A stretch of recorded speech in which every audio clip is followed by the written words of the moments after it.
اللہ نے تمہیں تخت و تاج دیا تھا، بادشاہت دی تھی، اقتدار دیا تھا، حکومت دی تھی، طاقت دی تھی۔ اللہ نے تمہیں ذلیل و خوار نہیں فرمایا تھا۔ اللہ تبارک تعالیٰ نے تمہیں بہت عزت دی تھی، لیکن جب ناقدری کی جانے لگی اللہ نے تخت و تاج سے اتارا ہے اور ٹھوکروں میں ڈال دیا۔ اور یہی وجہ تو ہے، میں معذرت کے ساتھ کہوں گا، جنہیں پیشاب کرنے کی تمیز نہیں ہے وہ بھی آج مسلمان کو آنکھ دکھاتا ہوا نظر آتا ہے۔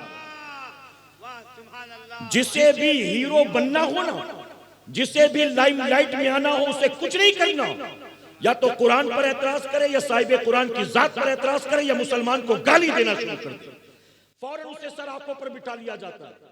میرے پیارے آقا علیہ الصلوۃ والتسلیم کے پیروانوں، یہ ذلت و رسوائی کیوں ہے؟ میں ذمہ داری کے ساتھ کہتا ہوں، علماء کی موجودگی میں مسلمانوں رجوع کرو، رب کی بارگاہ میں رجوع کرو، رب کی بارگاہ میں سچے دل سے توبہ کرو۔ جن چیزوں سے اللہ رسول نے منع کیا ان چیزوں سے اپنے آپ کو بچا لو، اور جن چیزوں کا حکم دیا ان چیزوں پر عمل کرنا شروع کر دو۔ میں ذمہ داری کے ساتھ کہتا ہوں، جس دن مسلمان توبہ کر کے اللہ کی رضا والے کام کرے گا اور رب سے صلح کر کے رب کی بارگاہ میں پلٹے گا، وہ دن دور نہیں ہے، اللہ ہند کے مسلمانوں کو پھر وہی عزت دے گا جو عزت اللہ نے سلطان الہند کو عطا فرمایا، جو عزت اللہ نے 313 نہتے بدر کے مجاہدین کو دی تھی، اللہ وہی عزت تمہیں بھی دے گا۔ تم پلٹو تو صحیح، تم رب کی بارگاہ میں رجوع کرو تو صحیح۔ تمہیں تو فلمیں ڈراموں سے فرصت نہیں ہے، تمہیں تو ناچ گانوں سے فرصت نہیں ہے۔ تم کہتے ہو فلسطین کی تصویریں دیکھ کر ہمیں تکلیف ہوتی ہے، وہاں تڑپتے بچوں کی لاشیں دیکھ کر ہمیں تکلیف ہوتی ہے۔ اے سرکار مدینہ کے پیروانوں، میں کہتا ہوں یہ تکلیف وقتی ہے یا یہ تکلیف جھوٹی ہے؟ اگر واقعی فلسطین کے مظلوموں کے حالات کو دیکھ کر، ننھے ننھے بچوں کی تڑپتی لاشیں دیکھ کر، اپنی بہنوں کی بیٹیوں کی لٹتی آبرو دیکھ کر تمہیں تکلیف ہوتی ہے، تو تمہاری شادیوں میں آج بھی ڈی جے کیوں بجتا؟ ورحمۃ اللہ وبرکاتہ۔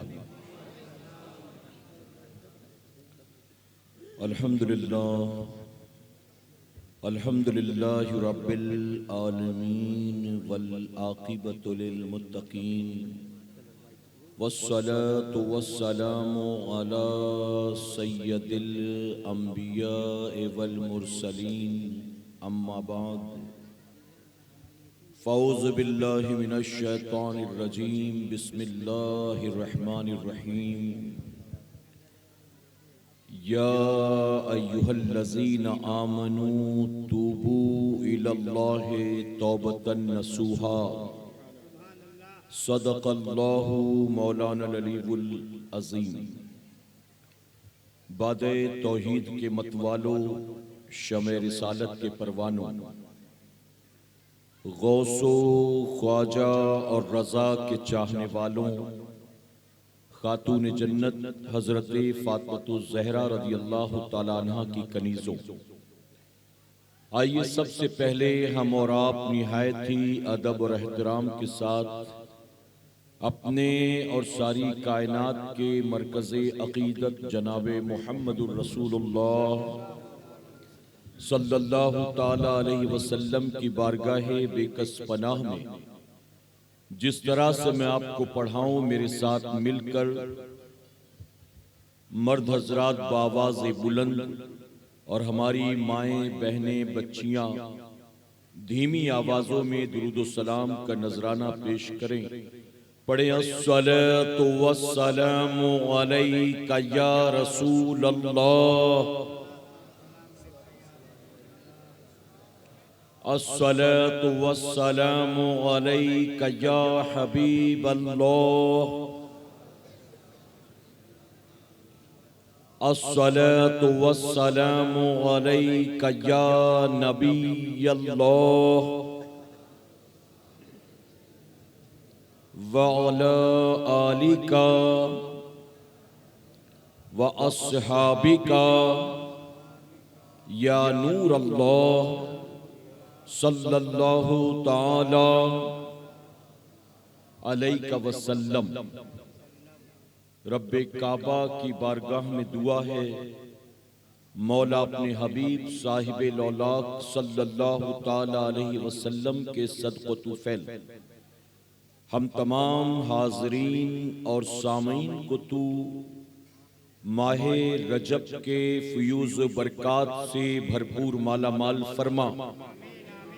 مولا ہمیں خیر و عافیت کے ساتھ ماہ شعبان و ماہ رمضان المبارک نصیب فرما، اور موت آنے سے پہلے ہم غریبوں، ناتواں، کمزوروں کو ایک مرتبہ ماہ رمضان مدینے میں نصیب فرما۔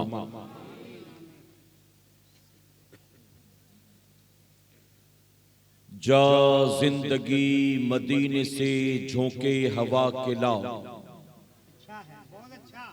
جا زندگی مدینے سے جھونکے ہوا کے لا، شاید حضور ہم سے خفا ہیں منع کے لا۔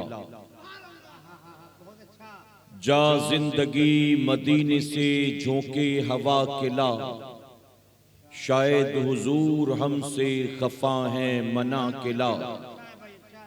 کچھ ہم بھی اپنا چہرہ و باطن سنوار لیں، کچھ ہم بھی اپنا چہرہ و باطن سنوار لیں، بو بکر سے وہ آئینے عشق و وفا کے لا۔ شاید حضور ہم سے خفا ہیں منع کے لا۔ اور دنیا بہت ہی تنگ مسلمان پہ ہو گئی، دنیا بہت ہی تنگ مسلمان پہ ہو گئی، فاروق کے زمانے کے نقشے اٹھا کے لا۔ شاید حضور ہم سے خفا ہیں منع کے لا۔ اور محروم کر دیا ہمیں جن سے نگاہ نے، محروم کر دیا ہمیں جن سے نگاہ نے، عثمان سے وہ زاویے شرم و حیا کے لا۔ شاید حضور ہم سے خفا ہیں منع کے لا۔ اور مغرب میں مارا مارا نہ پھر اے گدائے علم، مغرب میں مارا مارا نہ پھر اے گدائے علم، دروازے علی سے تو خیرات جا کے لا۔ شاید حضور ہم سے خفا ہیں منع کے لا۔ اور باطل سے دب رہی ہے پھر امت رسول کی، باطل سے دب رہی ہے پھر امت رسول کی، باطل سے دب رہی ہے پھر امت رسول کی، منظر ذرا حسین سے کچھ کربلا کے لا، منظر ذرا حسین سے کچھ کربلا کے لا۔ شاید حضور ہم سے خفا ہیں منع کے لا، شاید حضور ہم سے خفا ہیں منع کے لا۔ اور کسی نے بہت خوب کہا، چھوڑ کے آپ کا دامن رحمت آقا ہم سے بھول ہوئی، چھوڑ کے آپ کا دامن رحمت آقا ہم سے بھول ہوئی، کھو دی اپنی قدر و قیمت آقا ہم سے بھول ہوئی، دنیا کے ٹھکرائے ہوئے ہیں آپ کے در پہ آئے ہوئے ہیں، دنیا کے ٹھکرائے ہوئے ہیں آپ کے در پہ آئے ہوئے ہیں، کھول دیں اپنا دامن رحمت آقا ہم سے بھول ہوئی، کھول دیں اپنا دامن رحمت آقا ہم سے بھول ہوئی۔ میرے پیارے آقا علیہ الصلوۃ والتسلیم کے پیارے دیوانوں، قابل مبارکباد ہیں آپ تمام کہ جو ماہ رجب کی بابرکت رات میں اللہ اور اس کے رسول صلی اللہ علیہ وسلم کا ذکر پاک سننے کے لیے سردی کی پرواہ کیے بغیر اس میدان میں آ کر بیٹھ گئے ہیں۔ اور قابل مبارکباد ہیں وہ تمام حضرات کہ جنہوں نے آج کی رات اس بابرکت محفل کو سجایا ہے۔ میں علماء کی موجودگی میں پوری ذمہ داری کے ساتھ کہتا ہوں، سردیوں کی رات میں آپ کا یہاں آ کر بیٹھنا اگر میرے کریم نے قبول کر لیا تو یہی آج کی سردی آپ کو قبر کی اور میدان محشر کی گرمی سے بچا لے گی انشاءاللہ۔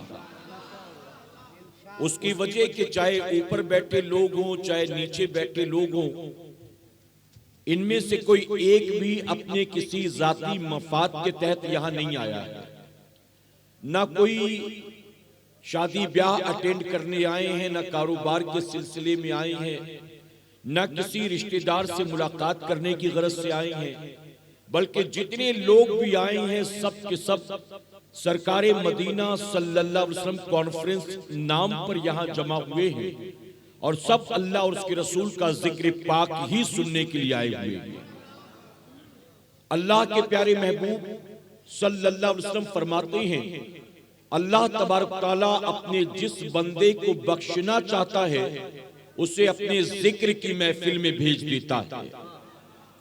تو میرے پیارے آقا کے پیارے دیوانوں، ہم یہاں یوں ہی نہیں آ کر بیٹھے ہیں، بلکہ ہم اللہ کی توفیق سے یہاں آ کر بیٹھے ہیں، اور اس لیے میں کہتا ہوں کہ ان محفلوں میں آیا نہیں جاتا، ان محفلوں میں رب کی طرف سے بلایا جاتا ہے۔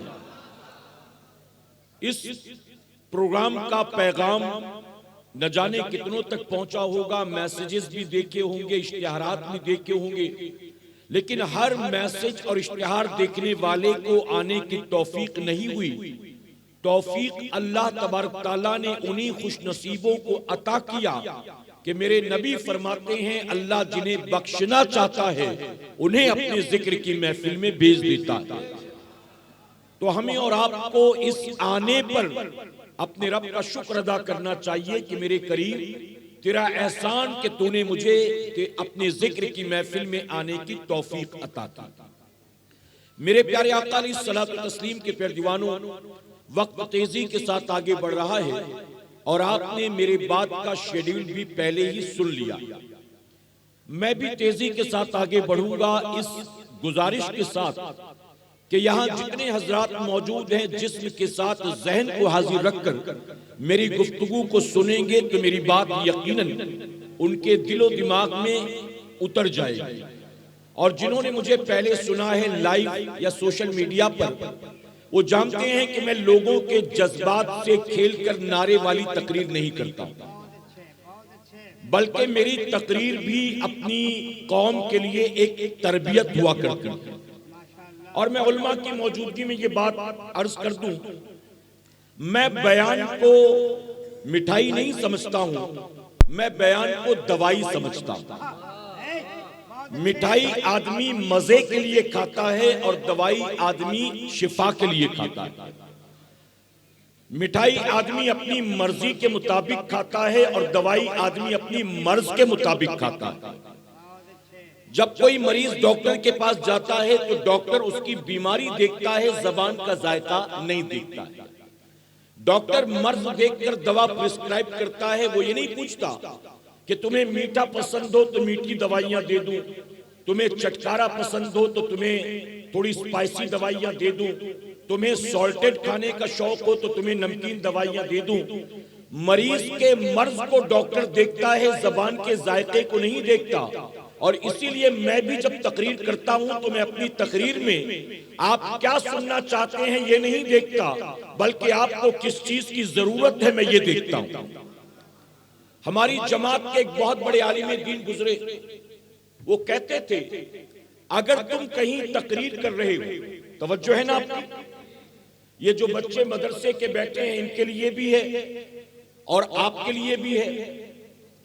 ہماری جماعت کے ایک بہت بڑے عالم دین گزرے، وہ کہتے تھے اگر تم کہیں تقریر کر رہے ہو اور تمہیں سننے کے لیے 200 لوگ آئے ہیں اور تم نے 1 گھنٹے تقریر کی اور 1 گھنٹے کی تقریر میں تم نے اپنی قوم کو کچھ نہیں دیا، تو فرماتے ہیں کہ تم نے اپنی زندگی کا 1 گھنٹہ نہیں، تم نے اپنی قوم کے زندگی کے 200 گھنٹے برباد کیے۔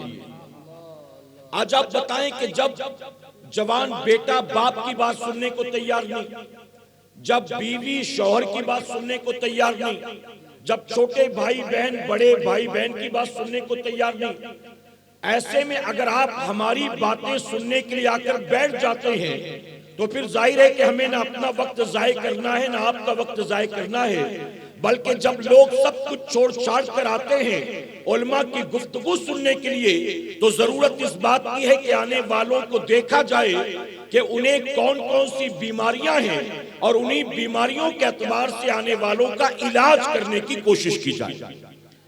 آپ کہیں گے ہمیں کون سی بیماری ہے؟ اگر بیمار ہوتے تو گھر کے بستر پر ہوتے، میدان میں آ کر کیوں بیٹھتے؟ ہمیں تو کوئی بیماری نہیں۔ آپ کو لگتا ہے کوئی بیماری نہیں، لیکن میں آپ کو بتاؤں آپ کو کتنی بیماریاں ہیں۔ آج ہماری سوسائٹی میں اتنی ساری بیماریاں پھیل چکی ہیں کہ جس کا ہمیں اور آپ کو اندازہ بھی نہیں۔ یہ جھوٹ بولنا یہ بیماری نہیں ہے کیا؟ بتاؤ جی، یہ بیماری ہماری سوسائٹی میں ہے کہ نہیں؟ لوگ دکان پر بیٹھ کر جھوٹ بولتے ہیں، لوگ چوک چوراہے پر جھوٹ بولتے ہیں، لوگ اپنے پارٹنر کے ساتھ جھوٹ بولتے ہیں، اولاد ماں باپ کے ساتھ جھوٹ بولتی ہے، شاگرد استاد کے ساتھ جھوٹ بولتا ہے، پڑوسی کے ساتھ جھوٹ بولتا ہے۔ آپ بتائیے کیا یہ چیز آج معاشرے میں عام نہیں ہو گئی؟ ایک دوسرے کی غیبت کرنا کیا یہ بیماری نہیں ہے؟ گالی گلوچ کرنا کیا یہ بیماری نہیں ہے؟ میرے پیارے آقا علیہ الصلوۃ والتسلیم کے پیروانوں، یہ دو تین چیزیں میں نے آپ کو گنائی، یہ ایسی بیماریاں ہیں جو سوسائٹی میں عام ہو چکی ہیں، اور ان بیماریوں کا مریض اپنے آپ کو مریض سمجھتا ہی نہیں۔ شراب پینا بیماری ہے، سود کھانا بیماری ہے، کم ناپنا تولنا بیماری ہے، کم ناپنا کم تولنا بیماری ہے، وعدہ خلافی کرنا بیماری ہے، کسی پر بہتان عائد کرنا بیماری ہے، ناچ گانے سننا پسند کرنا بیماری ہے، نمازیں جان بوجھ کر چھوڑ دینا بیماری ہے، بلا عذر شرعی رمضان کے روزے نہ رکھنا بیماری ہے، مسلمان ہو کر قرآن کی تلاوت سے نہیں بلکہ ڈول گاجے باجے سے محبت کرنا یہ بیماری ہے۔ آپ بتائیے کون کون سی بیماری میں گناؤں؟ آج ہمارے معاشرے میں شراب پینے والے لوگ موجود ہیں، پوری رات پب جی کھیلنے والے، پوری رات یوٹیوب پر گندی فلمیں ڈرامے کھیل تماشے دیکھنے والے، نمازیں قضا کر کے کرکٹ کا میچ دیکھنے والے، آئی پی ایل اور ورلڈ کپ کے چکر میں ایک کر کے 5 وقت کی نمازیں قضا کرنے والے۔ آپ بتائیے کیا یہ بیماری نہیں ہے؟ آج ہماری سوسائٹی میں بے حیائی کی، بے غیرتی کی، عریانیت کی، بے پردگی کی کیسی بیماریاں پیدا ہو گئی ہیں، اور ہمارے ان جلسوں میں آج ضرورت اس بات کی ہے کہ آج ایسی بیماریوں کا شروع سے آخر تک علاج کرنے کی کوشش کی جائے۔ میرے پیارے آقا کے پیروانوں، آپ مجھے بتائیں اگر کسی ایک مرض کا مسلسل علاج کیا جائے تو آرام ہوگا کہ نہیں ہوگا؟ اگر بتا دیا جائے قوم کو کہ جھوٹ یہ کتنا بڑا حرام کام ہے جو کہ عام ہے، ایک دکاندار، آپ جانتے ہیں، آپ کو پتہ نہیں ہے، شعیب علیہ السلام کی قوم پر جو اللہ کا عذاب آیا، جتنی قوموں پر عذاب آئے ان ساری قوموں میں شعیب علیہ السلام کی قوم وہ پہلی قوم ہے جس پر اللہ نے 3 طرح کا عذاب نازل کیا۔ قوم شعیب سے پہلے جتنی قومیں آئی ان قوموں پر ایک عذاب آئے، لیکن قوم شعیب پر 3 عذاب آئے۔ آخر قوم شعیب میں کون سی بیماری تھی؟ وہ کاروباری لوگ تھے، وہ بڑے بزنس مین تھے، وہ مارکیٹ میں بڑی دکانیں لے کر بیٹھے تھے، لیکن جب کاروبار کرتے تھے تو جھوٹ بولتے تھے، کاروبار کرتے تھے تو مال میں ملاوٹ کرتے تھے، کاروبار کرتے تھے تو کم ناپتے تولتے تھے۔ اللہ کے نبی شعیب علیہ السلام نے بار بار سمجھایا، کہا اللہ نے تمہیں حلال روزی کا ذریعہ دیا، اللہ نے تمہیں بے پناہ نعمتیں دی، تمہیں اللہ کا شکر ادا کرنا چاہیے، تمہیں کاروبار میں چند پیسوں کے منافع کے چکر میں جھوٹ نہیں بولنا چاہیے، تمہیں کم نہیں تولنا چاہیے، تمہیں مال میں ملاوٹ نہیں کرنی چاہیے۔ تو جانتے شعیب علیہ السلام کی قوم نے کیا کہا؟ شعیب علیہ السلام کی قوم نے کہا آپ اللہ کے نبی ہیں، نبی کا کام یہ نہیں ہے کہ وہ اپنی قوم کو یہ بتائے، اپنی امت کو یہ بتائے کہ بزنس کیسے کرنا ہے۔ آپ نبی ہیں، آپ بتائیں کہ عبادت کیسے کرنی ہے، ذکر کیسے کرنا ہے، اللہ کو کیسے ماننا چاہیے یہ بتائیے، بزنس کرنے کا کیا طریقہ وہ آپ نہ بتائیں۔ ہمارے باپ دادا پردادا سارے کاروباری تھے، بزنس ہماری رگوں میں دوڑتا ہے خون کے ساتھ، ہم پیدائشی کاروباری لوگ ہیں، کاروبار کیسے کرنا ہے، مال میں منافع کیسے کمانا یہ ہم جانتے ہیں، آپ ہمیں یہ نہ سکھائیں۔ آپ نبی ہیں، آپ ہمیں بتائیں کہ عبادت کیسے کی جائے. نبی کی ڈیوٹی ہے عبادت کا طریقہ بتلائے، کاروبار کرنے کا طریقہ آپ ہمیں نہ بتائیں. تو اللہ کے نبی شعیب علیہ السلام بار بار ان کو سمجھاتے رہے، اللہ نے تمہیں حلال روزی کا ذریعہ دیا ہے، جھوٹ بول کر حرام کیوں کرتے ہو؟ اللہ نے تمہیں حلال روزی کا ذریعہ دیا ہے، مال میں ملاوٹ کر کے اسے حرام کیوں کرتے ہو؟ اللہ نے تمہیں حلال روزی کا ذریعہ دیا ہے، تم اسے کم ناپ تول کر حرام کیوں کرتے ہو؟ اللہ نے جتنا دیا ہے اللہ کا شکر ادا کرو. اگرچہ 4 پیسے کم کماؤ گے لیکن کمائی حلال کی ہوگی، اللہ اس میں برکت عطا کرے گا. تم جھوٹ بول کر کم تول کر اس کو حرام نہ کرو. لیکن قوم ماننے کو تیار نہیں تھی. اللہ کے نبی بار بار سمجھاتے رہے، لیکن جب قوم باز نہ آئی، اللہ نے قوم شعیب پر 3 عذاب مسلط کر دیا. آج ہم بھی کسی کو سمجھاتے ہیں نا کہ جھوٹ مت بولو، تو کہتے ہیں حضرت جھوٹ نہیں بولیں گے نا تو بازار میں ایک دن ٹکنا مشکل ہو جائے گا. جھوٹ نہیں بولیں گے تو دکان کا بھاڑا نہیں نکلے گا. جھوٹ نہیں بولیں گے تو بیٹی کی شادی کیسے کروائیں گے؟ جھوٹ نہیں بولیں گے تو امی ابا کو حج کیسے کروائیں گے؟ جھوٹ نہیں بولیں گے تو بچوں کی فیس بھی نہیں بھر سکیں گے. جھوٹ نہیں بولیں گے تو 2 لڑکے کام پہ رکھے ان کی پگار کہاں سے آئے گی؟ یعنی ہم نے سمجھا ہے ہمارے کاروبار کا دار و مدار جھوٹ پر ہے. اے سرکار مدینہ کے پہلوانوں، میں ایک بات اچھی طرح سے آپ کو سمجھانا چاہوں گا. علماء کی موجودگی میں اگر اللہ اور اس کے رسول صلی اللہ علیہ وسلم نے کسی چیز کو حرام قرار دے دیا ہے تو اس حرام میں سوائے نقصان کے کبھی فائدہ نہیں ہو سکتا. اگر آپ کو لگتا ہے بہت فائدہ ہے، تھوڑا سا بول دو اتنا فائدہ ہو جائے گا، تھوڑا سا بول دو اتنا فائدہ ہو جائے گا. یہ شیطانی وسوسہ. شیطان آپ سے اللہ رسول کی نافرمانی اور بغاوت کا کام کروانا چاہتا ہے. اگر جھوٹ بولنے میں 1% بھی فائدہ ہوتا تو شریعت نے جھوٹ بولنے سے منع نہ کیا ہوتا. اگر واضح طور پر جھوٹ کو حرام قرار دے دیا گیا تو اس میں سوائے نقصان کے کبھی نفع نہیں ہو سکتا. یہ یاد رکھیں. لیکن یہ چیز عام ہو چکی ہے کہ نہیں بھلا بتائیے؟ نوکر مالک سے جھوٹ بولتا ہے، پارٹنر سے جھوٹ بولتا ہے، بیوی شوہر سے جھوٹ بولتی ہے، شوہر بیوی سے جھوٹ بولتا ہے، اور بچے ماں باپ سے جھوٹ بولتے ہیں. یہ بالکل عام ہو چکا ہے. میرے پیارے آقا علیہ الصلوۃ والتسلیم کے پیروانوں، تو میری تقریر یہ مٹھائی نہیں بلکہ یہ دوائی، اور میں آپ کو دوائی دینے کے لیے آیا ہوں. توجہ ہے نا آپ کی؟ تو میں آپ سے گزارش کروں گا، دیکھیے عورتیں مسلسل بات کر رہی ہیں یا شور گل کر رہی ہیں، جو بھی ہے، میں عورتوں سے بھی گزارش کروں گا کہ وہ خاموشی کے ساتھ بیٹھیں، وہ بیان سنیں، تب انہیں پتا چلے گا کہ ان جلسوں کا اصل مقصد کیا ہے. ان کا مقصد بھیڑ بھاڑ نہیں ہے، رسم و رواج نہیں ہے. ان کا مقصد صرف لوگوں کو جمع کر کے انٹرٹین کرنا نہیں ہے، بلکہ ان کا مقصد ہے، ان جلسوں کا اصل مقصد، ہمارے بزرگوں نے جو جلسوں کا آغاز کیا اس کا اصل مقصد یہی تھا. ہر مسلمان مدرسے میں آ کر 8-10 سال دین نہیں سیکھ سکتا، تو ہر کوئی مدرسے میں آ کر دین نہیں سیکھ سکتا. ہم چوک چوراہوں پر جا کر لوگوں کو جمع کریں گے اور وہاں جمع کر کے انہیں دین سکھائیں گے. مقصد یہ تھا. تو سیکھنے سکھانے کا ذرا ماحول ایسی محفلوں میں رکھا کرے کہ انشاءاللہ. ایک بار درود شریف پڑھ لیں تو میں اپنے عنوان کی طرف چلوں. اللہم صلی علی محمد وآلہ الف الف مرہ. اب میں آپ سے کچھ سوال پوچھتا ہوں، آپ مجھے بتائیں اس ساری کائنات کا خالق کون ہے؟ جی بس 11-12 آدمی جانتے ہیں، بس باقیوں کو نہیں پتا.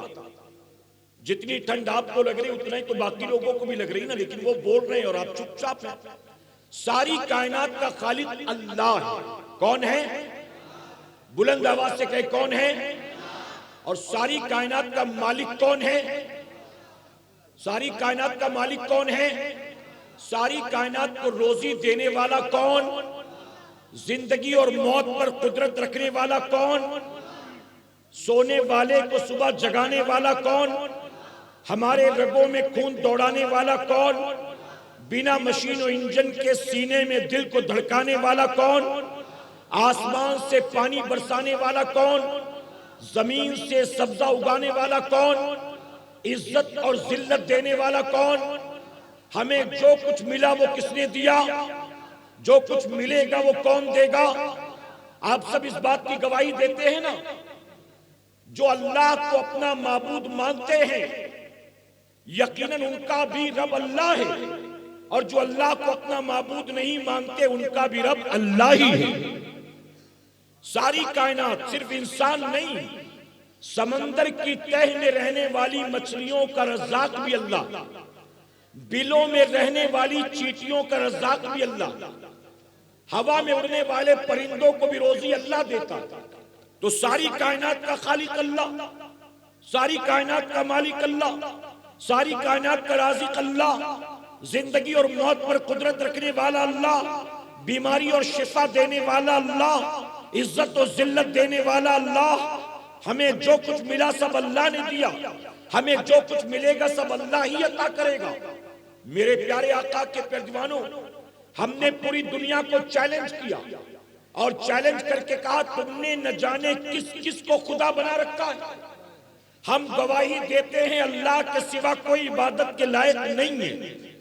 ہم نے پوری دنیا کو چیلنج کیا، یہ چاند و سورج خدا نہیں، یہ پتھر کنکر خدا نہیں، یہ پہاڑ و دریا و صحرا خدا نہیں، یہ چرند و پرند خدا نہیں، یہ چاند و ستارے خدا نہیں۔ اگر اللہ ہے، اگر رب ہے تو صرف اللہ ہے، عبادت کے لائق ہے تو اللہ ہے، ساری کائنات کا خالق و مالک ہے تو اللہ ہے۔ آپ نے ان ساری باتوں کی گواہی دی، آپ نے اللہ کی وحدانیت کا اقرار کیا، آپ نے پوری دنیا کے تمام مذاہب والوں کو چیلنج کیا۔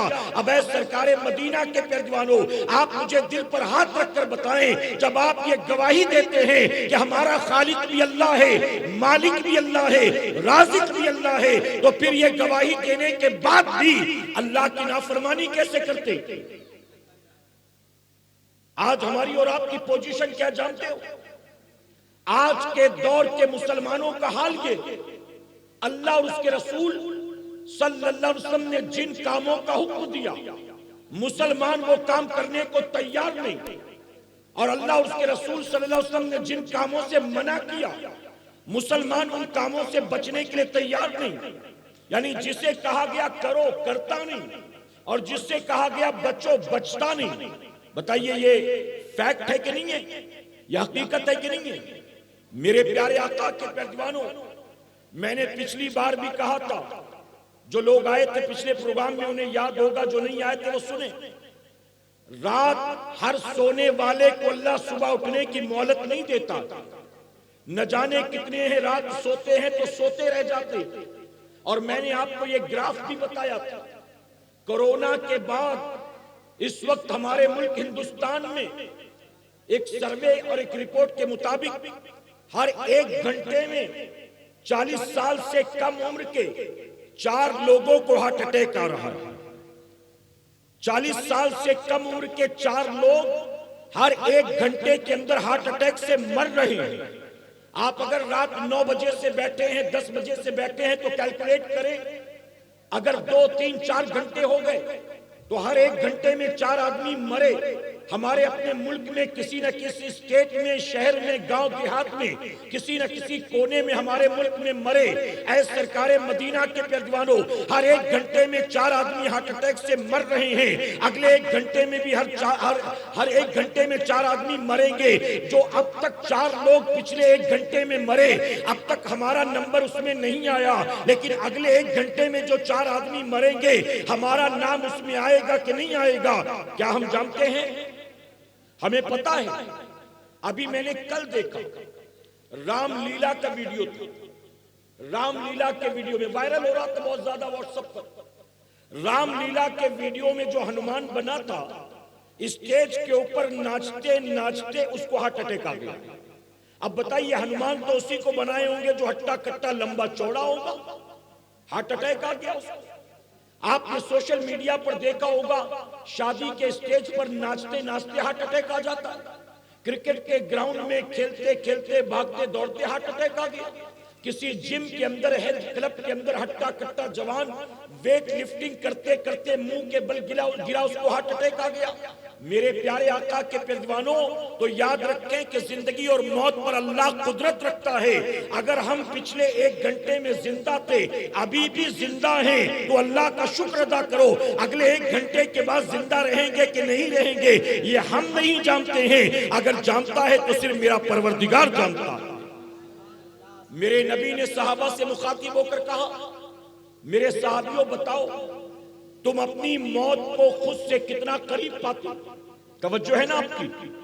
میرے نبی فرماتے اپنی موت کو خود سے کتنا قریب پاتے ہو؟ تو کسی نے عرض کیا یا رسول اللہ صلی اللہ علیہ وسلم جب میں نماز عشاء ادا کر کے گھر جاتا ہوں تو فجر پڑھنے کی مہلت ملے گی کہ نہیں ملے گی میں نہیں جانتا. میں عشاء کی نماز کو زندگی کی آخری نماز سمجھ کر ادا کر لیتا ہوں. دوسرے نے کہا جب میں فجر کی نماز کے لیے آتا ہوں تو ظہر کا موقع ملے گا کہ نہیں ملے گا میں نہیں جانتا. میں فجر کی نماز کو زندگی کی آخری نماز سمجھ کر ادا کر لیتا ہوں. تیسرے نے ظہر اور عصر کی بات کی، چوتھے نے عصر و مغرب کی بات کی، پانچویں نے مغرب اور عشاء کی بات کی. جب سارے صحابہ مثال دے چکے تو جانتے میرے نبی نے کیا فرمایا تھا؟ میرے آقا قیامت تک آنے والی امت کو پیغام دینے کے لیے فرماتے ہیں عشاء اور فجر کے درمیان بھی بہت وقت ہوتا ہے، فجر و ظہر کے درمیان بھی بہت وقت ہوتا ہے، ظہر و عصر، عصر و مغرب و عشاء کے درمیان بھی بہت وقت ہوتا ہے. تم جانتے ہو تمہارا نبی اپنی موت کو خود سے کتنا قریب پاتا ہے. میرے آقا فرماتے ہیں جب میں نماز میں دائیں جانب سلام پھیرتا ہوں تو بائیں جانب سلام پھیرنے کا موقع ملے گا کہ نہیں ملے گا میں نہیں جانتا. میں دائیں جانب کے سلام کو آخری سلام سمجھ کر پھیر لیتا ہوں. آپ ذرا سوچو کہ میرے نبی وہ ہیں، اس کائنات میں تنہا میرے نبی کی ہستی وہ ہے کہ جن کی بارگاہ میں جب موت کا فرشتہ آتا ہے تو آ کر روح قبض نہیں کرتا بلکہ دروازے پر کھڑے ہو کر اجازت طلب کرتا ہے. یا رسول اللہ اجازت ہو تو اندر آ جاؤں، اجازت نہ ہو تو واپس چلا جاؤں. آپ ذرا سوچیں جن کی مرضی کے بغیر ملک الموت کمرے کے اندر داخل ہونے کی ہمت نہیں کرتا، وہ نبی قیامت تک آنے والی امت کو یہ بتاتے ہیں میں جب دائیں جانب سلام پھیرتا ہوں تو بائیں جانب کا موقع ملے گا کہ نہیں ملے گا میں نہیں جانتا ہوں. اے سرکار مدینہ کے پیروانوں میرے آقا قیامت تک آنے والی امت کو یہ پیغام دے رہے تھے جب تمہارا نبی سید المعصومین ہو کر، جب تمہارا نبی رحمت للعالمین ہو کر، جب تمہارا نبی محبوب پروردگار ہو کر اپنی موت کو خود سے اتنا قریب پاتا ہے تو اے میری قیامت تک آنے والی امت تو اپنی موت کو کبھی فراموش مت کرنا. آج مسلم معاشرے میں جتنی برائیاں پائی جاتی ہیں، مجھے آپ کے گاؤں کے بارے میں نہیں پتا لیکن میں شہروں کی اگر بات کروں کوئی ایسی آبادی جہاں پر 99% مسلمان رہتے ہو، چاہے وہ ممرا ہو، چاہے وہ گونڈی ہو، چاہے وہ کرلا ہو، چاہے وہ بھیونڈی ہو، ایسی آبادی بڑے بڑے شہروں میں جہاں 99% مسلم رہتے ہیں ان آبادیوں میں بھی جا کر دیکھو گے ہر چوتھے گھر میں آپ کو ایک شرابی مل جائے. مسلمانوں کی آبادی میں ہر چوتھے گھر میں شرابی موجود، جواری موجود، سٹے باز موجود، سود کا دھندا کرنے والا موجود، چرس چلم گانجے پینے والا موجود، لوٹری کی ٹکٹ نکالنے والا موجود، زنا کے اڈوں پر جانے والا موجود. اے سرکار مدینہ کے پیروانوں یہ جتنی چیزیں میں نے آپ کو گنائی ہیں کیا بتائیے مسلمان نہیں جانتا کہ ان ساری چیزوں کو اللہ اور اس کے رسول صلی اللہ علیہ وسلم نے حرام قرار دے دیا ہے. اگر تم بچو گے اللہ نے انعام کا وعدہ کیا اور اگر تم کرو گے اللہ نے وعید فرمائی.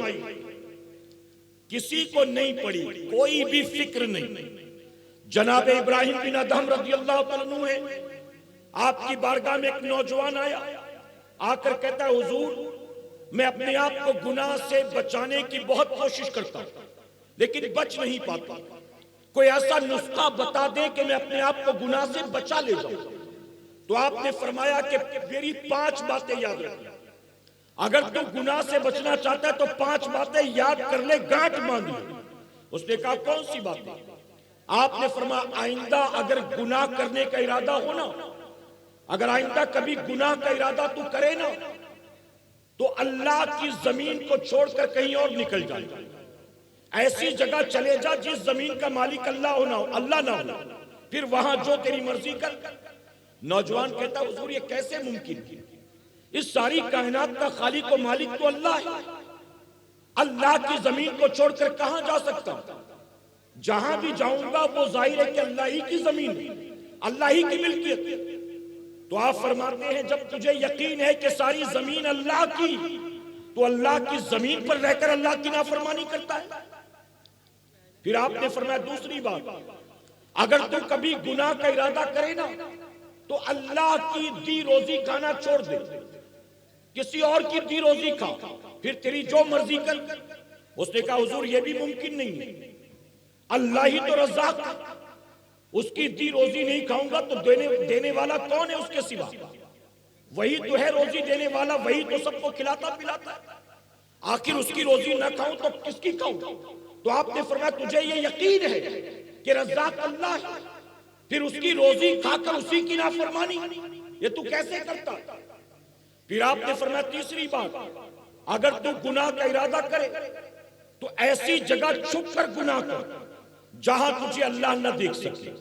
توجہ ہے نا آپ کی؟ ایسی جگہ چھپ کر گناہ کر جہاں تجھے اللہ نہ دیکھ سکے۔ اس پر وہ نوجوان کہتا یہ بھی ممکن نہیں ہے، میں لاکھ پردوں میں چھپ جاؤں اللہ کی نگاہوں سے کبھی پوشیدہ نہیں ہو سکتا۔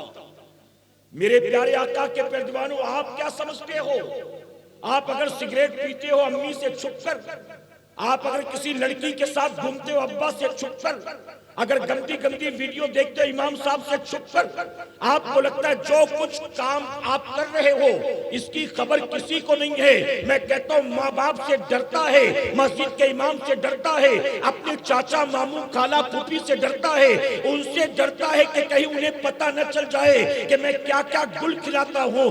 ارے تجھے ان کا ڈر ہے، تجھے اس کا ڈر نہیں ہے جس سے تو کبھی چھپ نہیں سکتا۔ یاد رکھنا قیامت میں تجھے ماں باپ کو حساب نہیں دینا، جس کی نگاہوں سے تو کبھی چھپ نہیں سکتا، قیامت میں اسی مولا کو حساب دینا۔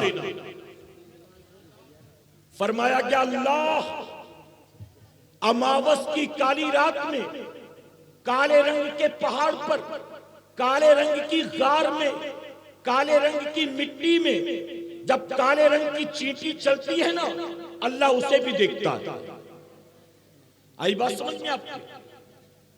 اماوس کی کالی رات، کالے رنگ کا پہاڑ، کالے رنگ کی غار، غار میں کالے رنگ کی مٹی اور مٹی میں چلنے والی کالے رنگ کی چینٹی۔ صوفیہ فرماتے اللہ اسے بھی دیکھتا ہے، اللہ اس کے پیروں کی آہٹ بھی سنتا ہے، اور اللہ اس چینٹی کے حصے کی روزی اسے وہی عطا فرماتا ہے۔ وہ کہتا ہے میں کہیں بھی چھپ جاؤں اللہ کی نگاہوں سے چھپ نہیں سکتا۔ تو آپ فرماتے ہیں اگر تجھے یقین ہے اللہ دیکھ رہا ہے تو اللہ کے دیکھنے میں تو اللہ کی نافرمانی کرتا ہے؟ زمین اس کی، روزی اس کی، اور اللہ دیکھ بھی رہا ہے پھر بھی اللہ کی نافرمانی۔ میرے آقا صلی اللہ علیہ وسلم کی بارگاہ میں ایک حبشی نوجوان آیا، آ کر عرض کرتا ہے اے اللہ کے نبی، ذرا چپ ہو جاؤ نا بیٹا، چپ ہو جاؤ، یا تو تم بول لو یا تو میں بول لوں۔ ایک بار درود شریف پڑھ لیں آپ، اللہم صلی علی محمد وآلہ الف الف مرہ۔ اچھا میں دیکھ رہا ہوں بہت سے لوگ نا غور سے سن رہے ہیں، اور کچھ لوگ پتہ نہیں ایسے بیٹھے ہوئے ہیں، وہ کیوں آئے ہیں اللہ ہی جانے ان کا مقصد کیا ہے۔ میری تقریر ان کے لیے ہے جو سن رہے ہیں مجھے، ٹھیک ہے، اور جو ڈسٹرب کرنے والے ان کے چکر میں اپنا ٹائم ویسٹ نہیں کروں گا میں، ورنہ آپ جانتے ہیں نا تیزی سے وقت گزر رہا ہے، مفتی صاحب قبلہ آ جائیں گے، مجھے اپنی گفتگو سمیٹنی ہوگی، اس لیے میں اپنی بات آپ کے سامنے، اپنا پیغام آپ تک پہنچانے کی کوشش کرتا ہوں۔ تو آپ بھی میرے ساتھ تیزی سے آگے بڑھیں اور میں بھی آگے بڑھتا ہوں۔ ڈسٹرب کرنے والوں سے گزارش کروں گا ذرا توجہ سے سنیں گے تو کچھ سیکھیں گے، ورنہ ان کو کچھ سمجھ میں نہیں آئے گا کہ رات کو بیان میں بولا کیا گیا، بتایا کیا گیا۔ ایک بار اور درود شریف پڑھ لیں آپ، اللہم صلی علی محمد وآلہ الف الف مرہ۔ حضور اکرم صلی اللہ علیہ وسلم کی بارگاہ میں ایک حبشی نوجوان آیا، آ کر عرض کرتا ہے یا رسول اللہ صلی اللہ علیہ وسلم، میں نے جتنے گناہ کیے نا آپ کو گواہ بنا کر توبہ کرتا ہوں، آپ سفارش کر دیں، دعا کر دیں تاکہ اللہ مجھے معاف فرما دے۔ حضور اکرم صلی اللہ علیہ وسلم نے اس کے حق میں دعا کی، اس نے بھی سچی توبہ کی، توبہ کرنے کے بعد اٹھا، محفل سے نکل گیا، کچھ دور گیا، واپس پلٹ کر آیا، آ کر عرض کرتا ہے یا رسول اللہ صلی اللہ علیہ وسلم میں نے توبہ تو کر لی، لیکن میں یہ جاننا چاہتا ہوں کہ جب میں یہ گناہ کر رہا تھا نا، یعنی جن گناہوں پر میں نے توبہ کر لی، جب میں یہ گناہ کر رہا تھا تو کیا اس وقت میرا رب مجھے دیکھ رہا تھا؟ تو میرے نبی نے فرمایا تم اللہ کی نگاہوں سے کبھی بھی پوشیدہ نہیں ہو سکتے۔ جب بھی تم گناہ کرتے ہو، جب بھی تم نیکی کا کام کرتے ہو، اللہ تمہیں ہمیشہ دیکھتا ہے۔ اس نے کہا میں نے جن گناہوں سے توبہ کی، جب میں وہ گناہ کر رہا تھا تو اللہ دیکھ رہا تھا۔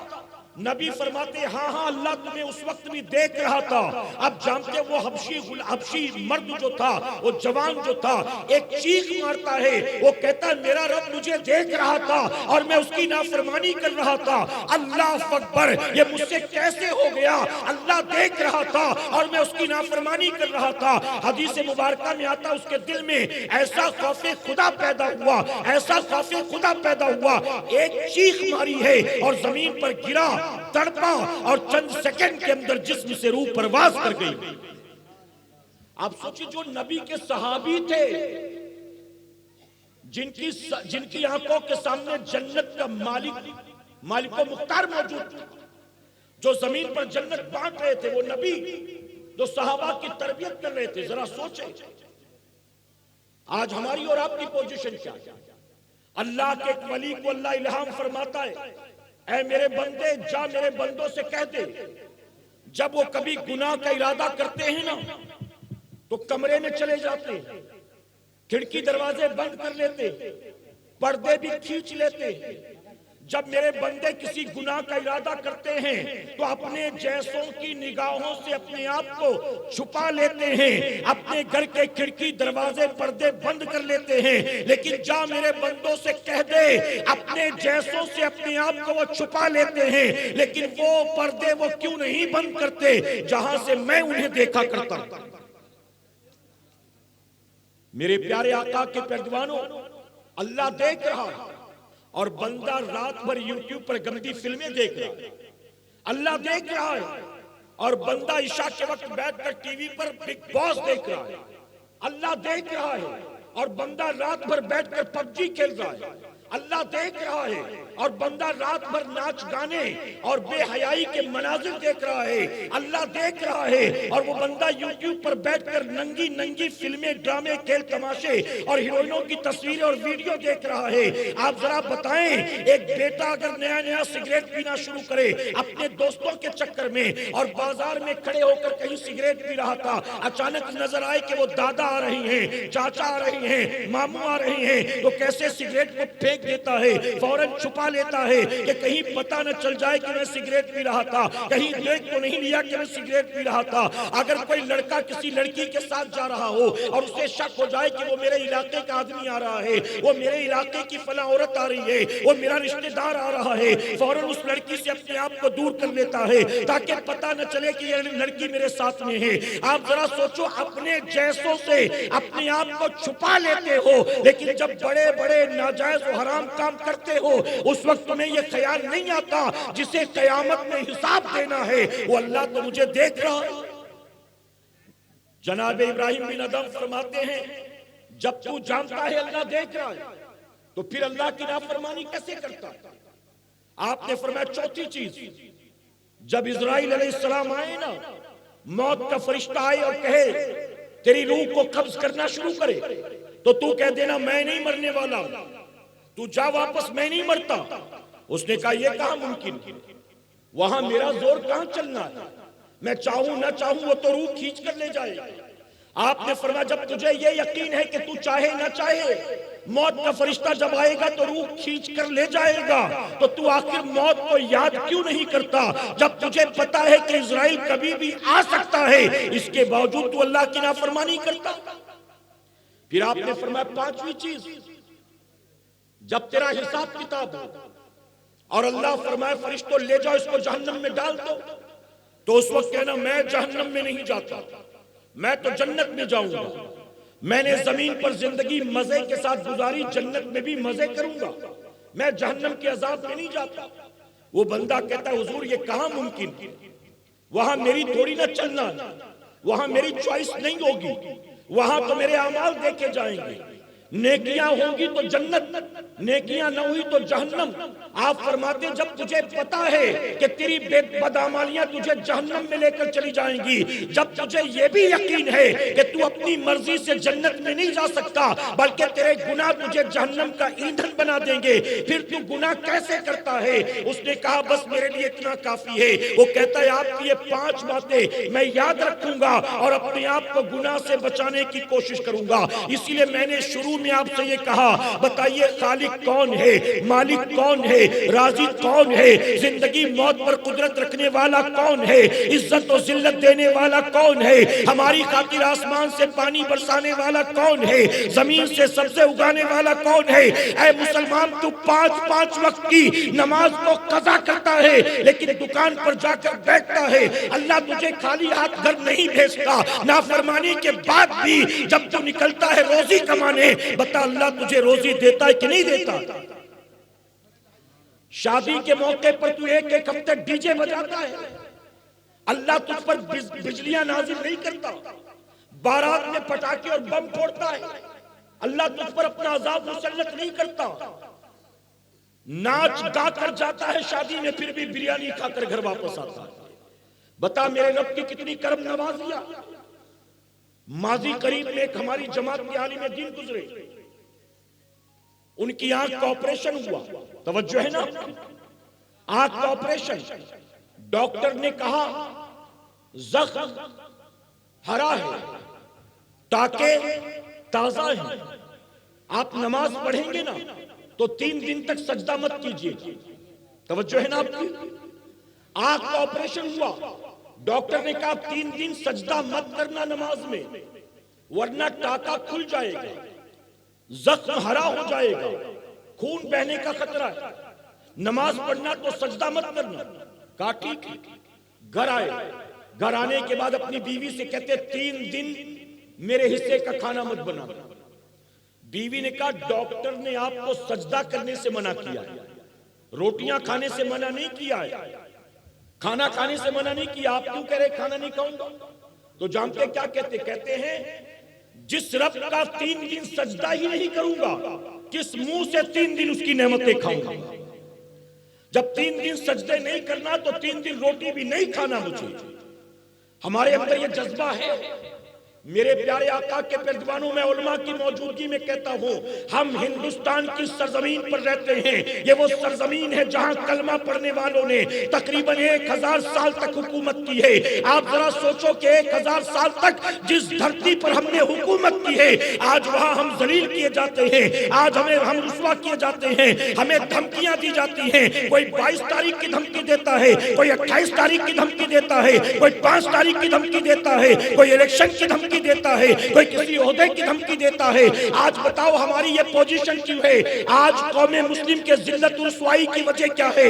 جب تک اللہ تبارک تعالیٰ کی ہم نے اطاعت کی تھی، فرما برداری کی تھی، آپ جانتے ہو جو حکمراں ہندوستان کی سرزمین پر گزرے ان بادشاہوں کی پوزیشن کیا تھی؟ آپ مغل بادشاہوں کی زندگی اٹھا کر دیکھے، آپ کو پتا چلے گا اللہ تبارک تعالیٰ نے اس دنیا اس ملک میں ایسے ایسے حکمراں پیدا کیے جو بادشاہت کی کرسی پر بیٹھتے تھے، دن بھر رعایا پروری کرتے تھے، لوگوں کے مقدمے سنتے تھے، عدل و انصاف کرتے تھے، دن بھر راجہ بن کر تخت پر بیٹھتے تھے، لیکن جب رات کا اندھیرا چھاتا تھا تو دنیا سے کٹ کٹا کر اپنے مسلح پر بیٹھ کر اللہ کی بارگاہ میں گریوزاری کرتے تھے، رویا کرتے تھے، توبہ استغفار کرتے تھے۔ ارے وہ بادشاہ ہونے کے باوجود بھی تہجد گزار ہوا کرتے تھے، وہ بادشاہ ہونے کے باوجود بھی شریعت و سنت کے پابند ہوا کرتے تھے۔ جب تک ایسے حکمراں تھے اللہ نے بادشاہت دی تھی، اقتدار دیا تھا، تخت و تاج تاج دیا تھا، حکومت دی تھی، وقار دیا تھا، منصب و مقام دیا تھا، لیکن جب انہی کی نسلوں میں ایسے لوگ پیدا ہوئے جنہوں نے کوٹھے بنوائے، جنہوں نے طوائفیں رکھی، جنہوں نے ناچ گانے کا شوق کیا، جنہوں نے اپنے محل کے اندر شراب خانے بنوائے، جنہوں نے عیاشیوں میں زندگی گزارنی شروع کر دی، ارے جب تک ان کے باپ دادا موجود تھے اللہ نے عزت و وقار عطا کیا تھا، اور جب انہی کی نسلوں میں ایسے بے حیا بے غیرت پیدا ہوئے، اللہ کی نعمت کے ناشکرے پیدا ہوئے، اللہ نے تخت و تاج سے اٹھایا ہے اور دنیا کے ٹھوکروں میں ڈال دیا۔ اللہ کی نعمت کی ناقدری مت کرو۔ اللہ نے تمہیں، آپ بتاؤ، غریب نواز ہندوستان تشریف لائے تھے، توجہ ہے نا آپ کی؟ غریب نواز کی نسبت کا مہینہ چل رہا، چھٹی شریف ابھی گزری، آپ کو شاید پتہ نہیں ہو تو میں بتا دوں، ماہ رجب کی 6 تاریخ غریب نواز کے وصال کی تاریخ ہے، اور ماہ رجب کی 14 تاریخ غریب نواز کے ولادت کی تاریخ ہے۔ اس وقت ہمارے سامنے جو تاریخ گزر رہی ہے نا، یہ غریب نواز کے ولادت کی تاریخ ہے، توجہ ہے نا آپ کی؟ غریب نواز جب ہندوستان آئے تھے تو آپ کو کسی نے بلایا تھا ٹکٹ دے کر؟ جی، یہاں سے کسی نے فلائٹ کا ٹکٹ دیا تھا؟ کسی نے ریسیو کرنے کے لیے بارڈر پر کار بھیجی تھی؟ کسی نے آپ کے نام کا اشتہار چھاپا تھا؟ کسی نے آپ کی خاطر اسٹیج لگایا تھا؟ کسی نے آپ کو اپنے گھر ٹھہرایا تھا؟ کسی نے آپ کے کھانے پینے کا انتظام کیا تھا؟ آپ بتائیے، غریب نواز جب ہندوستان تشریف لائے، یہاں کوئی مسجد، مدرسہ، خانقاہ، آپ کا چاہنے والا مرید موجود نہیں تھا؟ درود شریف پڑھنے ایک مرتبہ۔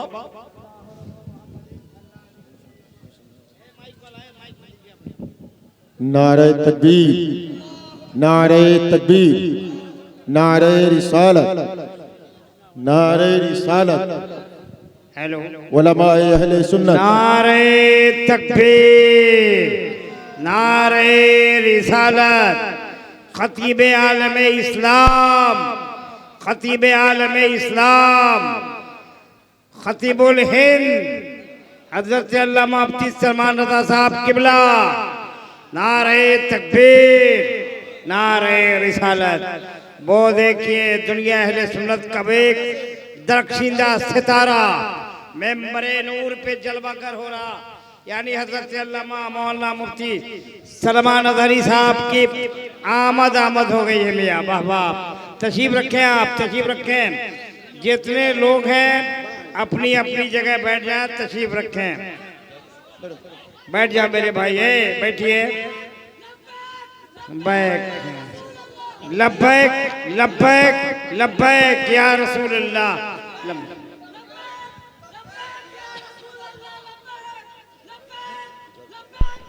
بھائی صاحب بیٹھو ہے بھیا، بیٹھ جاؤ میرے بھیا، آپ لوگ بیٹھ جاؤ، جتنے جلدی بیٹھ جائیے۔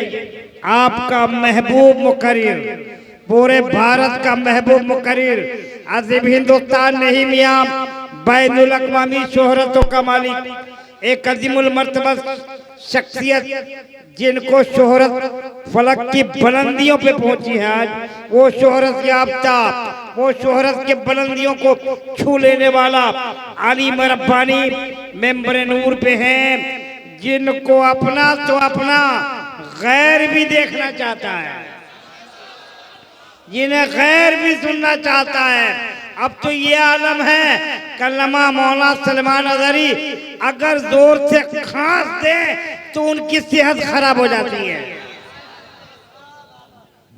تو وہ خطیب ہیں، اس وقت حضرت کے اشارہ ہو رہا کہ مولانا صادق علی صاحب رضوی کے خطاب ہو رہا، حضرت القریب مائک پہ آ جائیں گے، سنیے، محبت کو مٹھی میں تھام کے رکھیے۔ جہاں بیچ میں جگہ خالی ہوں مہربانی کر کے اس جگہ کو پر کریں، جہاں بیچ میں جگہ خالی ہیں وہاں آپ سٹ کے بیٹھ جائیں، یہاں جہاں کونے میں لوگ کھڑے ہیں وہ مہربانی کر کے بیٹھ جائیں، جہاں کھڑے ہیں یہ لوگ، جو لوگ کھڑے ہیں یہاں پہ کمیٹی کے لوگ وہاں بیٹھانے کی کوشش کریں، جہاں لوگ کھڑے ہیں یہاں چلے آئیے، ادھر چلے آئیے، ادھر جگہ خالی ہے، جہاں خالی ہے وہاں پہ بیٹھ جائیں، یہ لوگ جو کھالے ہیں کھڑے ہیں یہاں پہ بیٹھ جائیں۔ درود شریف پڑھنے ایک مرتبہ۔ اللہم صلی علی محمد و آلہ الف الف مرہ۔ میرے پیارے آقا علیہ الصلوۃ والتسلیم کے پیارے جوانوں، بس 5-7 منٹ میں اپنی گفتگو مکمل کروں گا تاکہ آپ مفتی صاحب قبلہ کا بھرپور خطاب سن سکیں۔ ایک مرتبہ ذرا محبت سے درود شریف پڑھ لیں آپ، صلی اللہ علیہ نبی الامی وآلہ وصلی اللہ علیہ وسلم۔ صلاۃ و سلام علیک یا رسول اللہ صلی اللہ علیہ وسلم۔ تو میرے پیارے آقا علیہ الصلوۃ والتسلیم کے پیارے جوانوں، میں عرض کر رہا تھا کہ غریب نواز جب ہندوستان تشریف لائے تو کیا بتائیے کسی نے یہاں سے ان کو دعوت دے کر بلایا تھا کہ آپ ہمارے یہاں آ جائیں اسلام کی تبلیغ کے لیے؟ کیا غریب نواز کی خاطر کسی نے رہنے کھانے پینے کا انتظام کیا تھا؟ کیا غریب نواز کو سرحد پر کوئی ریسیو کرنے کے لیے گیا تھا اپنی گاڑی لے کر؟ کیا بتائیے آپ ذرا سوچیں کہ غریب نواز جس دور میں ہندوستان کی سرزمین پر تشریف لائے تھے وہ دور زیادہ سخت تھا کہ یہ دور زیادہ سخت ہے؟ آپ بتائیں۔ میرے پیارے آقا علیہ الصلوۃ والتسلیم کے پیارے جوانوں، غریب نواز ہندوستان کی سرزمین پر جب تشریف لائے تو یہاں آپ کا کوئی نام لیوا، آپ کا کوئی مرید آپ کو اپنے گھر ٹھہرانے کھلانے پلانے والا نہیں تھا۔ غریب نواز کسی کے محل میں داخل نہیں ہوئے، کسی کے گھر پر جبرن قبضہ نہیں کیا، پیڑ کے نیچے جا کر بیٹھے، وہاں سے بھی اٹھا دیا گیا پیڑ کے نیچے۔ اونٹ بیٹھیں گے داڑھی والا نہیں بیٹھ سکتا۔ آپ انا ساگر پر گئے، چرند پرند پانی پیئیں گے لیکن مسلمان کو پانی نہیں ملے گا۔ آپ اس دور کو دیکھیں اور آج کے دور کو دیکھیں، اس کے باوجود ہماری اور آپ کی پوزیشن کیا ہے؟ غریب نواز اس وقت میں آئے لیکن اللہ نے ان کو کسی کا محتاج و مجبور نہیں بنایا، انہوں نے کسی کے سامنے سرنڈر نہیں کیا، انہوں نے کسی سے جا کر کوئی کمپرومائز اور سیٹلمنٹ نہیں کیا۔ غریب نواز اسباب کے بھروسے ہندوستان کی سرزمین پر تبلیغ دین کے لیے نہیں آئے تھے، خالق اسباب کے بھروسے ہندوستان تشریف لائے اور قدم قدم پر میرا کریم ان کی مدد کر رہا تھا۔ جو مقابلے میں آتے وہ ذلیل و خوار ہوتے، جو آتے پرتھوی راج چوہان کے ایجنٹ بن کر وہ غریب نواز کے مرید بن کر واپس جاتے تھے۔ آخر وجہ کیا تھی؟ اللہ کی نعمتوں کی قدر کرو گے اللہ تمہیں عزت عطا فرمائے گا، اللہ تمہیں وقار و سربلندی عطا کرے گا، لیکن تم اللہ کی نعمتوں کی ناقدری کرو گے۔ اللہ نے تمہیں تخت و تاج دیا تھا، بادشاہت دی تھی، اقتدار دیا تھا، حکومت دی تھی، طاقت دی تھی، اللہ نے تمہیں ذلیل و خوار نہیں فرمایا تھا۔ اللہ تبارک تعالیٰ نے تمہیں بہت عزت دی تھی، لیکن جب ناقدری کی جانے لگی اللہ نے تخت و تاج سے اتارا ہے اور ٹھوکروں میں ڈال دیا۔ اور یہی وجہ تو ہے، میں معذرت کے ساتھ کہوں گا، جنہیں پیشاب کرنے کی تمیز نہیں ہے وہ بھی آج مسلمان کو آنکھ دکھاتا ہوا نظر آتا ہے۔ جسے بھی ہیرو بننا ہو نا، جسے بھی لائم لائٹ میں آنا ہو، اسے کچھ نہیں کرنا، یا تو قرآن پر اعتراض کرے یا صاحب قرآن کی ذات پر اعتراض کرے یا مسلمان کو گالی دینا شروع کر دے، فوراً اسے سر آنکھوں پر بٹھا لیا جاتا ہے۔ میرے پیارے آقا علیہ الصلوۃ والتسلیم کے پیارے جوانوں، یہ ذلت و رسوائی کیوں ہے؟ میں ذمہ داری کے ساتھ کہتا ہوں، علماء کی موجودگی میں مسلمانوں رجوع کرو، رب کی بارگاہ میں رجوع کرو، رب کی بارگاہ میں سچے دل سے توبہ کرو۔ جن چیزوں سے اللہ رسول نے منع کیا ان چیزوں سے اپنے آپ کو بچا لو، اور جن چیزوں کا حکم دیا ان چیزوں پر عمل کرنا شروع کر دو۔ میں ذمہ داری کے ساتھ کہتا ہوں، جس دن مسلمان توبہ کر کے اللہ کی رضا والے کام کرے گا اور رب سے صلح کر کے رب کی بارگاہ میں پلٹے گا، وہ دن دور نہیں ہے، اللہ ہند کے مسلمانوں کو پھر وہی عزت دے گا جو عزت اللہ نے سلطان الہند کو عطا فرمایا، جو عزت اللہ نے 313 نہتے بدر کے مجاہدین کو دی تھی، اللہ وہی عزت تمہیں بھی دے گا۔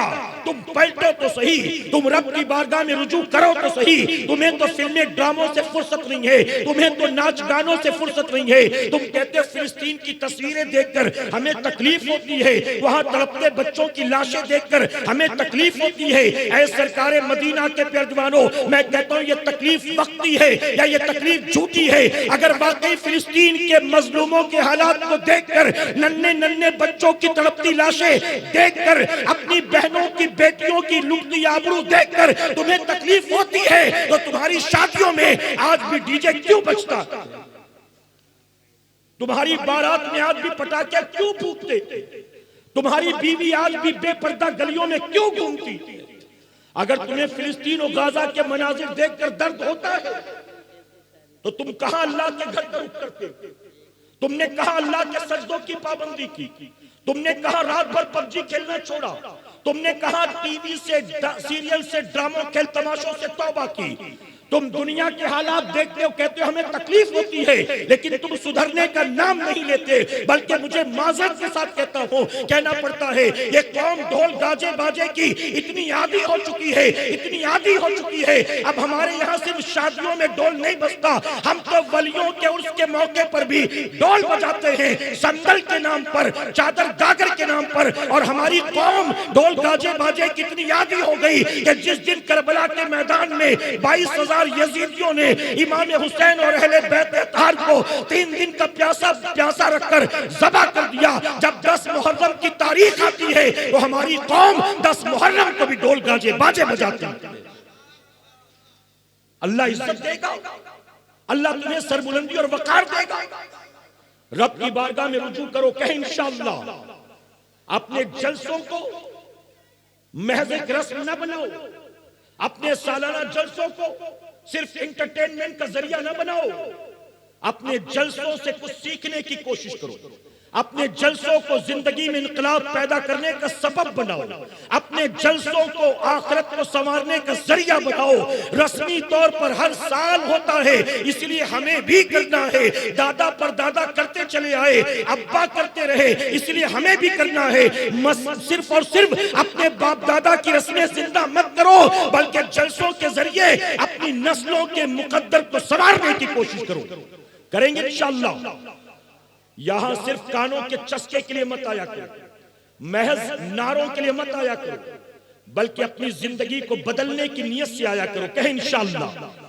فکر آخرت کے لیے آیا کرو، اپنے دل میں خوف خدا اور عشق رسول پیدا کرنے کے ارادے سے آیا کرو۔ اللہ اپنے محبوب پاک کے صدقے ہمیں آپ کو سب کو کہنے سننے سے زیادہ عمل کی توفیق عطا فرمائے۔ درمیان گفتگو مجھ سے جانے انجانے میں کوئی غلطی خامی رہ گئی، آپ سب کو گواہ بنا کر سچے دل سے، علماء کو، مفتی صاحب قبلہ کو گواہ بنا کر سچے دل سے توبہ کرتا ہوں۔ رب میری توبہ قبول فرمائے اور ہماری اس محفل پاک کو میرا کریم قیامت میں ہم سب کے لیے، ہمارے والدین کے لیے بخشش اور نجات کا سبب بنائے۔ وما علینا الا البلاغ۔ السلام علیکم۔